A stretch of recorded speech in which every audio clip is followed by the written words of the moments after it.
Hello everyone, this is lab 4 circuits. Before I start this lab, I want to say that I had some difficulties while downloading Java and the CCK simulator, so I wasn't able to do the lab as it was supposed to be. So I went through the theory of this lab.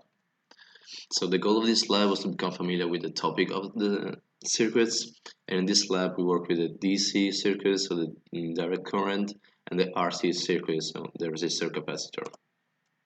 Here, the physical principle, we use the current, so the movement of electrons, and the change in electric potential, the knot rule, which is the conservation of energy in circuits, the resistance in series and in parallel, the Ohm's law, so that the resistance is proportional to the potential difference and inversely proportional to the current, then the capacitance, which is the charge divided by the change in electric potential, and the idea of RC circuits.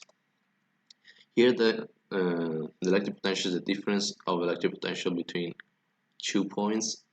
The electric potential is path independent and it is measured in volts, which is Newton per meter divided by Coulomb. The resistor can be in series or in parallel. The resistor in series, the total resistance is the sum of the resistance of every resistor in series, while in parallel the inverse of the total resistance is the sum of the inverse of every resistor parallel. For the capacitors, its characteristic is to store electrons. In a circuit, when the current is on, the capacitor starts to charge, and while it charges, the current decreases, and so does the electric potential. When the capacitor is fully charged, the current is equal to 0, and so is the electric potential.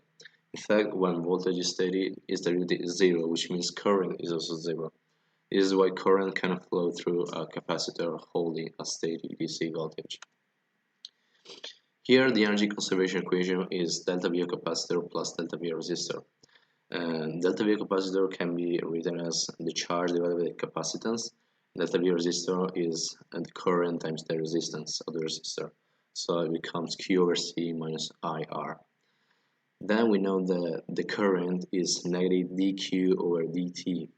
And so we get a differential equation that describes the charge on the capacitor as a function of time, which is Q over RC plus dQ over dt. And if we know that since delta V is proportional to the charge, this is also a differential equation for delta V. And if we solve this equation for delta V, we got the equation on the right, which is delta V is equal to delta V0 e to the negative t over RC. In fact, as the charge of the capacitor decreases, the voltage and the current through the resistor decreases too. Taking the natural log of both sides of the equation, we got ln of dV divided by dV naught is equal to negative t over RC. And if we plot this in a graph, where we have natural log of dV divided by dV naught versus time, we got a straight line where the slope is negative 1 over RC, which is the time constant of the circuit. So it is the time at which the voltage difference has dropped to 1 over E of its original value. In conclusion, we can say that electric potential, the current and resistor are proportional to each other. In fact, by the Ohm's law, the differential potential is equal to the current times the resistance. The capacitor stores electrons, and when it is charged, electric potential and so the current are equal to zero, and the voltage difference decreases by the equation dV is equal to dV naught e to the negative t over RC. And the slope of the graph of natural log of delta V divided by delta V naught versus time results to be negative 1 over RC.